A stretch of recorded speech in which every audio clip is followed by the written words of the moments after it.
Bienvenue dans Clic, Emmanuel Todd. Pour Bonjour. les gens qui ne vous connaîtraient pas, vous êtes anthropologue, démographe, historien, politologue et essayiste français. Vous publiez La lutte des classes en France au XXIe siècle. C'est disponible aux éditions du Seuil. La précédente fois où je vous avais interviewé, c'était pour l'essai Où est Charlie ? Et on avait été traités tous les deux d'islamo-gauchisme. Oui, moi ça m'a beaucoup surpris parce que le livre était, dans la mesure où le livre concernait l'islam, il s'agissait simplement de dire que dans un pays qui va mal, dont le niveau de vie est problématique, et en dépit ou presque à cause de l'abominable attentat contre Charlie, la priorité, c'était pas de réclamer ou d'hystériser le droit de caricaturer Mahomet. Mais le livre était plutôt un livre sur la crise de la société française, le désarroi des classes moyennes. Et maintenant, c'est vrai que je m'étais exprimé d'une façon assez brutale, que des gens s'étaient identifiés. C'est un livre qui est Charlie, est un livre dont je suis très fier, en fait. Parce que c'est... quand même, j'ai fait face à tout mon monde social, puisque moi, je suis un membre des classes moyennes. Et j'ai dit non, ça m'a rendu malade. Les critiques m'ont rendu malade. Donc je ne pense pas que j'aurai le courage de le refaire maintenant. Mais je suis fier de l'avoir fait, mais ça va comme ça, quoi. Quelle est la critique qui vous a le plus fait de mal ? Non, c'est pas telle ou telle critique, c'est de voir tellement de gens... c'était plutôt la masse des insultes. Et sur la masse d'insultes de gens qui n'avaient pas lu le livre. Ça, c'est quand même agaçant. Vous voyez ? Là, mais voilà, c'est comme ça. Et au livre d'après, c'est la magie de la France. La magie des Français, c'est que nous sommes un peuple qui a ce qu'il faut de légèreté. Et ce qui m'a surprise, ensuite j'ai sorti un pavé Où en sommes-nous, qui est esquisse d'une histoire de l'humanité. Finalement, assez peu de temps après, 2 ans après peut-être, que c'est un livre sur lequel j'avais travaillé pendant 6 ou 7 ans en fait, et qui a été très bien reçu, très élégamment par tout le monde. Donc les Français ont leurs défauts, c'est-à-dire une certaine excitabilité, et je suis l'un d'eux, de ce point de vue-là. Mais les Français sont un peuple qui pardonne, ou qui n'a pas de mémoire. Mais c'est un peu la même chose, je crois, quand même, souvent. Dans votre nouvel essai, qui fait déjà polémique, vous redéfinissez les classes sociales. Oui. J'aimerais qu'on en passe en revue quelques-unes. On va commencer par l'aristocratie stato-financière. Oui. Qu'est-ce que c'est ? Alors l'important, c'est le stato, c'est l'État. Puisque le pays est rempli de critiques du système. Et la cible générale des critiques, c'est le néolibéralisme, le néocapitalisme, l'hystérisation des marchés financiers.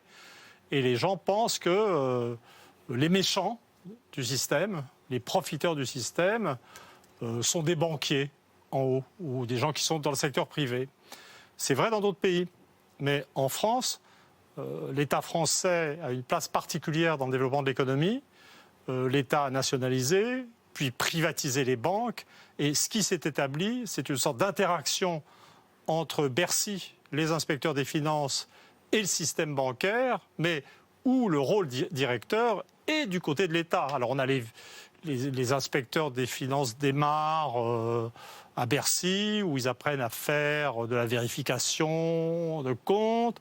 Ensuite, s'ils sont sages, quand ils sont grands, leurs aînés qui sont déjà partis faire de l'argent dans le secteur privé les appellent pour qu'ils puissent faire de l'argent. Puis en fin de carrière, on se remet aux choses dans l'appareil d'État. Mais ce qui est directeur, c'est l'État. Et ce qui est très important, c'est que c'est des gens qui font de l'argent, il n'y a pas de problème. C'est les 0,1%, les 1% d'en haut. Mais ce n'est pas des gens qui font de l'argent à la régulière du point de vue capitalisme. C'est de l'argent qui en fait est obtenu par ce qu'on appellerait ailleurs de la corruption, en fait. C'est-à-dire l'utilisation des moyens que leur donne l'État pour interagir avec le secteur privé. Et comme ils ne savent pas ce qu'est l'économie réelle, en termes industriels, d'investissement, ou même en termes bancaires, les types qui savent s'occuper de la banque, ils sont à Londres, ils détruisent tout. Et donc ils détruisent l'économie privée, ils ont abouti avec l'euro, qui est leur invention, à détruire l'industrie française. Et donc consciemment, ils voudraient faire du néolibéralisme, ils voudraient que le capitalisme progresse, ils voudraient que l'État régresse. C'est la nuance que vous apportez, en fait. Mais comme ils détruisent tout autour d'eux, la seule chose qu'ils obtiennent, c'est un accroissement incessant du pouvoir de l'État dans la société française. C'est la nuance que vous apportez, Emmanuel Todd. La plupart des essayistes qui font des critiques du système disent voilà, les fameux 0,1%, qui fonctionne et qui contrôle la société, l'oligarchie, et il démonte les systèmes. Vous vous dites, en fait, on aurait besoin d'une élite, mais on aurait besoin d'une élite compétente. On aurait besoin surtout d'une élite qui soit à l'extérieur de l'État. Ils ont détruit la bourgeoisie industrielle. Ils ont détruit une authentique bourgeoisie financière.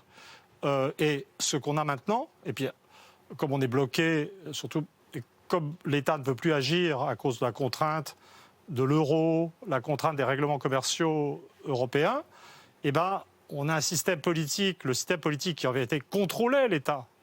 Avant les élections, c'est quelque chose qui servait à donner, à produire un gouvernement dont l'une des fonctions premières était d'utiliser la haute administration, de contrôler l'État et la faire agir. À partir de quelle présidence a déraillé ? C'est l'entrée dans l'euro. C'est qu'à partir du moment où la France est vraiment rentrée dans l'euro, les moyens d'action sont tombés et la politique est devenue une vaste comédie. Donc vous avez, je décris, j'ai toute la deuxième partie du livre que j'appelle la grande comédie. Donc on a... alors, les élections en France, vous allez voir, là, dans 2 ans, on a d'autres élections. Je me demande ce qu'ils vont sortir. Peut-être les Verts, d'ailleurs, je ne sais pas. Et donc vous avez Sarkozy qui lance un truc sur le thème... l'important, c'est pas l'euro, l'important, c'est l'islam. Vous regrettez d'avoir à un moment parlé du hollandisme révolutionnaire ? Mais alors, ça, c'est pas que je regrette moi-même, c'est que ça m'a vraiment peiné parce que les gens n'aient pas compris l'élément de blague, de plaisanterie. C'est un truc que j'avais mis en place avec mon regretté ami Philippe Cohen. Le problème de l'époque, c'était de se débarrasser de Sarkozy. N'importe quoi plutôt que Sarkozy. C'est comme ça qu'on a eu Hollande, qui valait pas tellement mieux. Et donc, évidemment, hollandisme révolutionnaire, quand on connaît Hollande, moi j'avais déjà été dîner chez Hollande. Si vous avez été dîner chez Hollande, bon, je ne parlerai pas de ces rapports qui existaient, qu'on voyait à table avec Ségolène. La notion d'un Hollande révolutionnaire est juste ridicule. Pourquoi ? Je ne veux pas rentrer dans... Je n'ai pas envie de faire... de faire allusion à une des impressions privées que j'ai eues, mais Hollande, c'est la quintessence du conformisme. C'est juste rien. Vous voyez, je suis un homme bon, fondamentalement. C'est bien de le préciser. Je crois au libre arbitre.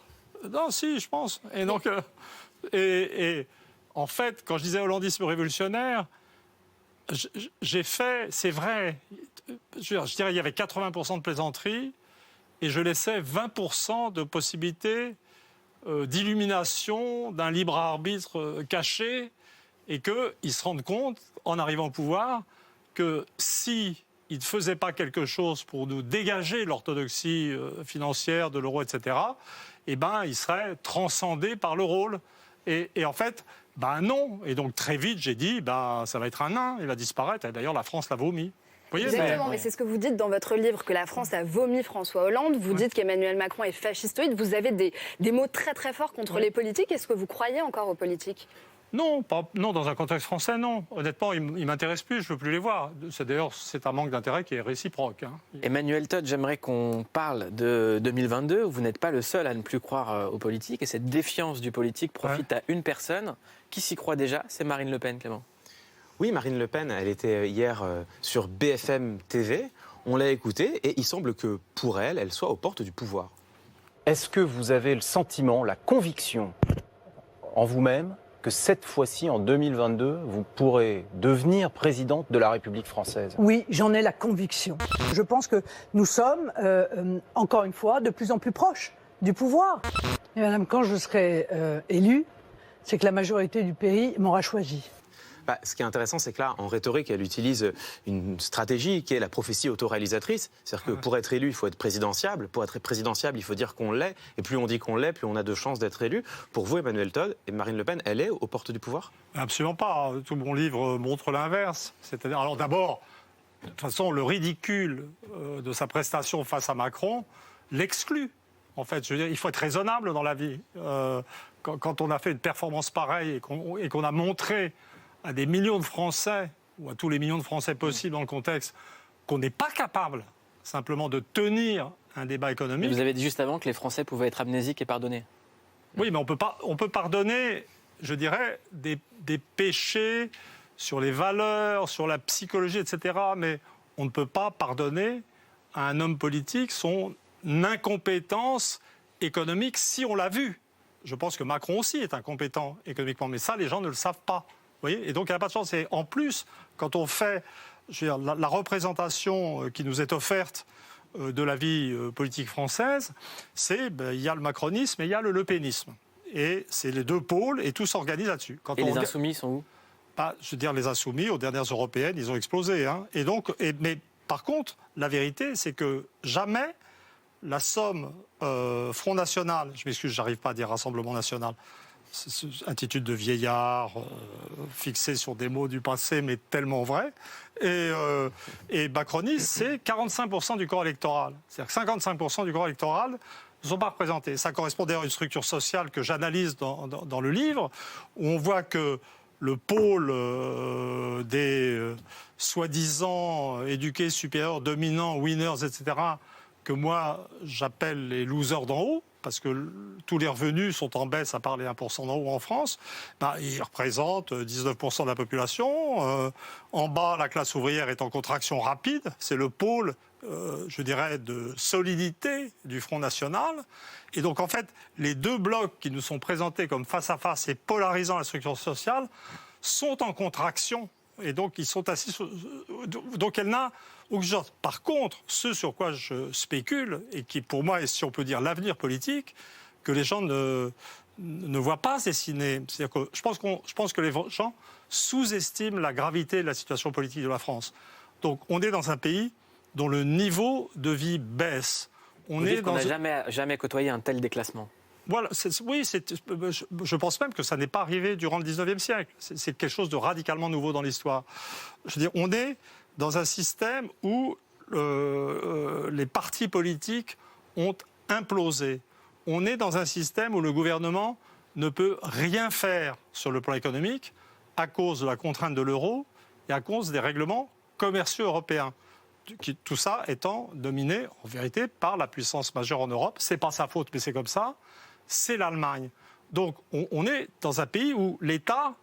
Qu'est-ce que vous pouvez faire ? Vous faites une campagne sur un thème, une campagne sur un thème quelconque en France. Donc, vous parlez de l'islam, comme Sarkozy. Vous parlez de la finance, comme Hollande. Et puis, dès qu'il y a l'abominable attentat contre Charlie, vous vous remettez à parler de l'islam, de déchéance de la nationalité. Vous êtes Macron, vous essayez de suggérer que vous êtes jeune, alors que dans votre tête, vous êtes un vieillard, mais vous suggérez que vous êtes jeune. Il faut chaque fois trouver un thème de campagne. Mais vous arrivez au pouvoir, vous ne pouvez rien faire. Il n'y a plus de parti, la situation se tend, il y a des révoltes sociales parce qu'on a un État, une haute bureaucratie folle en liberté qui prend des mesures de plus en plus dingues. Je veux dire, empêcher les gens qui sont à 1000 ou 1400 euros par mois de se déplacer en voiture. L'histoire des Gilets jaunes, ça donne une révolte. Maintenant, on continue dans la folie. On nous propose une réforme des retraites qui s'appelle universelle à point, mais qui, comme le système futur n'est pas vraiment défini, pourrait aussi bien s'appeler suppression de la retraite. Et puis, on verra après. J'aimerais vous montrer une image, Emmanuel Todd, une image qui choque énormément de Français. Oui. Et j'aimerais vous poser une question très simple. Qu'est-ce que ça dit de la situation de la France en 2020 quand des CRS affrontent des pompiers ?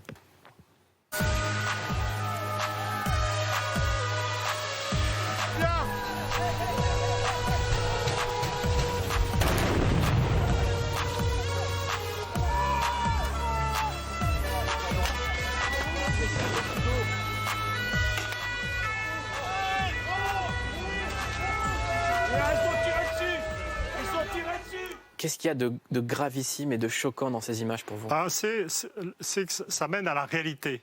Donc, tout à l'heure, je parlais d'une haute bureaucratie hors contrôle, qui ne sait pas ce qu'est le capitalisme. Là, on a la vision, ce qu'on voit en France.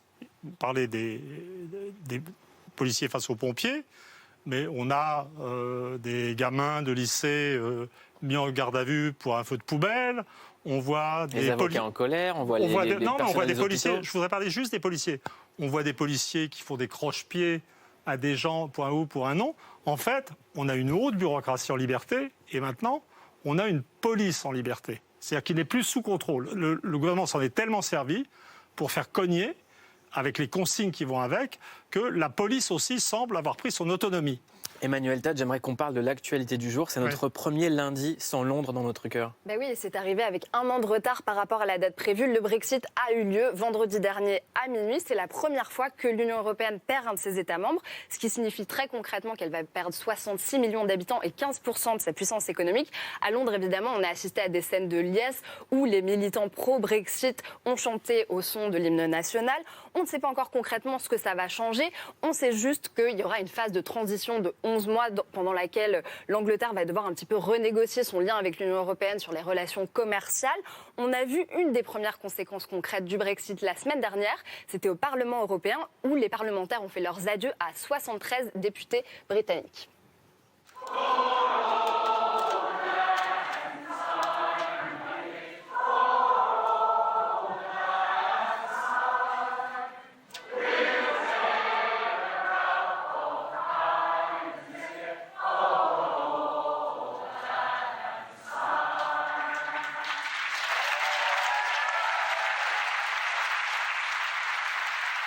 Et ce ne sont pas les seuls à avoir fait leurs adieux à la Grande-Bretagne. Emmanuel Macron a fait une allocution un petit peu avant le Brexit où il s'est affiché en Européen convaincu. Pour lui, le Brexit, c'est un signal d'alarme historique. Pour vous, le Brexit, c'est un renouveau pour l'Angleterre. Pourquoi ? C'est pas juste un renouveau pour l'Angleterre. Bon, je reconnais, je cabotine un petit peu. Un petit peu. Bon, donc l'Angleterre est trop souvent présentée comme, vous savez, cette espèce de petit pays marrant où les gens roulent à gauche, et puis il y a la monarchie britannique qui sont tellement spéciaux. Mais l'Angleterre, c'est le pays qui a inventé la modernité industrielle, c'est le pays qui a inventé la monarchie représentative, puis le premier système démocratique vraiment libéral. Puis le punk et les Monty Python. Le punk, les Monty Python, le roman policier, la science-fiction. C'est un peuple qui, je dirais que les Français sont les rois de l'universel abstrait. L'homme universel, on ne sait pas ce qu'il est, mais c'est bien, j'approuve. Les Anglais, en fait, sont plutôt les rois de l'universel concret. Et ce qui est important pour le monde. Et voir ce pays reprendre son indépendance dans une Europe bureaucratique, très autoritaire et de plus en plus contrôlée par ce sympathique pays qu'est l'Allemagne, pour moi, c'est le début du retour de la liberté en Europe. Emmanuel Todd, merci d'être venu dans Clic. Merci à vous. Les luttes des classes en France au XXIe siècle est disponible aux éditions du Seuil.